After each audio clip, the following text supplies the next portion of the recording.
Perek Mem Vav. Perek Mem Vav is a whole new situation. Because it's a whole new ahava. Perek Vav is a new ahava. And you should know like this. We're going to have two more ahavas before the end of Tanya. Perek Mem Vav, and then a mitzvah Perek Nun. Perek Nun is the ahava, Tagberes Hagvuras Alach Sadim, Zav Alach Kesef. I would say, I don't know if I'm sure about this, but I would say that both of these ahavas, the ahava Perek Mem Vav and the ahava Perek Nun, are not ahava tivis. It's not a pshat that you're thinking about the Eibishter and revealing your neshama. But forget, you think about the Eibishter and you're bringing forward your emotions. It's a very interesting sugi that the Rebbe devotes so much attention to. What's the nukud of the sugi that we're about to read, Perek Mem Vav? The Rebbe calls it in his Rishimis, ahava, that the more you're far from the Eibishter, the more you should love him. Usually, ahava is the closer you are to the Eibishter, the more you should love him. Here it's going to be an ahava, that the more distant you are from Elokus, the ahava should be greater. Why? Because the Eibishter shows you favoritism and deference and special treatment, even though you don't deserve it. If the less you deserve it, the more it's a pella. The fact is on the ahava aggressive. And Perek Nun is going to be the ahava of Takber Sasav Alakesef, which means how a ahava through its bonus, not an ahava tivis, could exceed an ahava tivis. Like I told you, the mashal. So let's read Perek Mem Vav. This is an ahava called Kamaim Aponim Leponim, and it's an ahava which a person is me'ated from distance. Forget, the less of a yid he is, the more he loves the Eibishter. There's another path before a man, which was derech yosher, a straight path. You should know, good medai, what's main derech yosher, which is also shav l'chol nefesh. It's equal to all souls. Now, boys, the lashon shav l'chol nefesh was on top of page Samach Gimel, almost in the exact same spot in the page. Look on page Samach Gimel Amud Aleph. The first line on the top, you have shav l'chol nefesh. Here you again have shav l'chol nefesh. Now, it seems to me the pattern that shav l'chol nefesh is when you have an avas tivis. He says shav l'chol nefesh. Avar through seichel, every person is different. Avar has to do with the neshama, shav l'chol nefesh. Here we also call the shav l'chol nefesh, but I'm not sure if it's an avas tivis or not. Because if Adav made me aid, and it's near to a person very, very, very much. La'eda, to awaken, or l'hoid, and to bring light. Of aid, ha'ahava, the light of law, hatkua, which is planted. Umusuteres, and is concealed, believe in a person's heart. Le'yes me'ira, that it should radiate and shine, betake, if aida, with the power of its light. Ke'esh be'era, like a fire which is flaming and burning. Be'ezgalos, le'biyomech, in a way that's revealed in the heart and in the mind. That it should affect, that the tzah should be limbs and nafshel Hashem v'gufa yom eidei, to sacrifice that Eibishter your soul and your body and your possessions.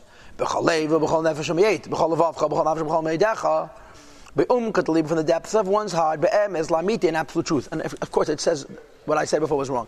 There is an ava tivis, and I was wrong. It's an ava tivis which a yid could be made, and it's a derech yosher shavu l'chol nefesh. This ahava can especially be evoked when one is saying Shema, and its brachas k'mei is bad, is going to explain, and bepashtas explain means the end of Perek Mem Vav, and be'iki is Perek Mem Zayin. V'hu, what is this ahava?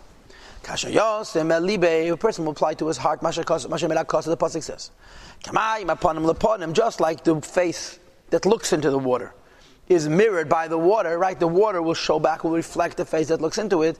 The same is true. The heart of man is mirrored by the heart of his fellow. When you feel love towards somebody else, they cannot help but feel love towards you. Pirush. Just like the likeness and the countenance of the face. That a person shows to the water. The water is going to give him back the exact same form.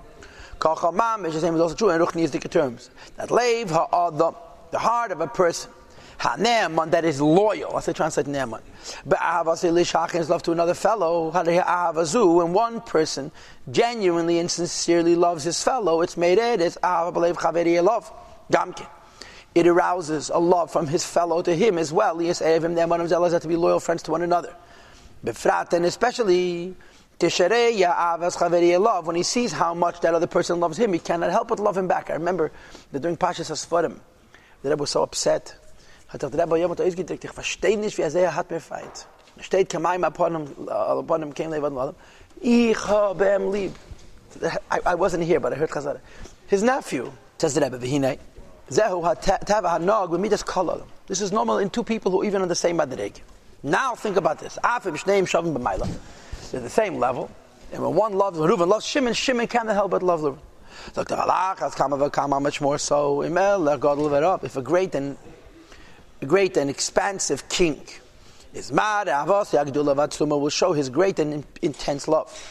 Leish to a person that is hedyet ordinary, v'nivze and shameful, v'shafal and shvalanoshim and a lowly man, u'manuval and he's filthy, hamutal ba'ashpa that lays in filth. Yea, the love of him came kved, and the king descends to that person from his place of honor. Him calls son of Yachta with all of his officers as one. Umarkime, umarime miashpase, lifts him up, and he stands him up and lifts him up from his filth. Umachnis elechal, brings him into his palace. Heichal HaMelech, which is the royal chambers of the king himself. Ched, a room within a room. Until he brings him to Makim, such a place, she'ein kol eved v'sar, neither slaves nor officers are allowed to go in over there. This lashon eved v'sar reminds me of the Gemara. The Gemara says that there was Rabbi Chanina ben Deise and there was Rabbi Yochanan ben Zakkai. Rabbi Yochanan ben Zakkai was on a higher madregi than Rabbi Chanina ben Deise. And for that sake, Rabbi Chanina ben Deise's tefillas were answered more than Rabbi Chanina ben Deise. So the Gemara says that Rabbi Yochanan ben Zakkai was kesar l'fnei HaMelech and Rabbi Chanina ben Deise was ke'eved l'fnei HaMelech. What's the difference? A sar is important, but he never sees the king in his pajamas. When he meets the king looks like the king. The Eved is a shamish pashat. So he goes into the king in his pajamas, middle of the night and middle of the day. So Chanina ben Deise pashat was Eile b'lei bar. He went whenever he wanted, because he was like an Eved l'fnei HaMelech. So this is a place that ain't called Eved v'sar nechtas l'sham. Not only the Sodom are not going into such places, even the Avodim are not going into such places.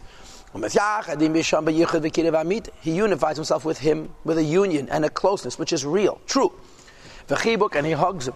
V'nishuk, and he kisses him. And he joins his spirit with his spirit. With his heart and all of his soul. Now boys, you have to remember, every detail of this marshal, every one of these has a nimshal. The Rebbe and Tanya doesn't tell them all of you, but you would count. How many details are there in this marshal? First of all, the way he describes the poor person. Hedyet, nivze, shvalanoshim, menuvel. Everything is an inyan pnimi, and it has an equal in the nimshal. Right? When he talks about the person, he goes from hedyet, nivze, shvalanoshim, menuvel, mutal ba'ashpa. Then he uses the lashon mekime umarime. Then you have cheder lefnei mecheder.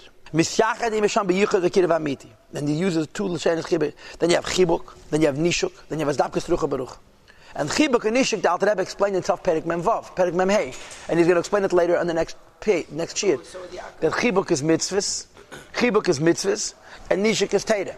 And it's zdabkas rucha baruch. As I told you yesterday at the end, the idea of a mistalkus b'yikar de malka. When you're looking at a lakus, Teira is kissing the Eibishter. Mitzvah is hugging the Eibishter. Experiencing Yalakus. This is this Dabkas Rucha Barucha. This everything. This is Tanya. This is Teira Shebeksav. The Alter Rebbe is not being poetic over here.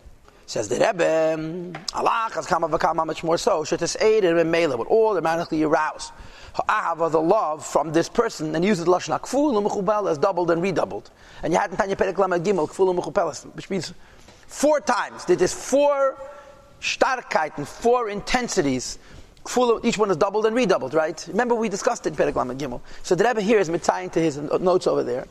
In the heart of the ordinary and the lowly people. El nefesh hamelech, to the soul of the king. Be'eskashus ha-nefesh mamish, with the attachedness of the soul mamish. Milei nefesh, with all of his heart and all of his soul. Me'umkad from the depths of his heart, le'in kesh, without an end. Even if this person has a heart like stone, you cannot help yourself. Himes, melt, it will melt. It'll become like water. And this person's soul will spill out, like water, mamish, with an expression of his soul, mamish, in his love for the king. This is a very pashut, starke marshal. And the diuk that the Rebbe brings over here is what's unusual about this ahava, is that this ahava is punkt faket. The less you're worthy of the Eibush, this ahava, the more you should have the Seder's from this ahava.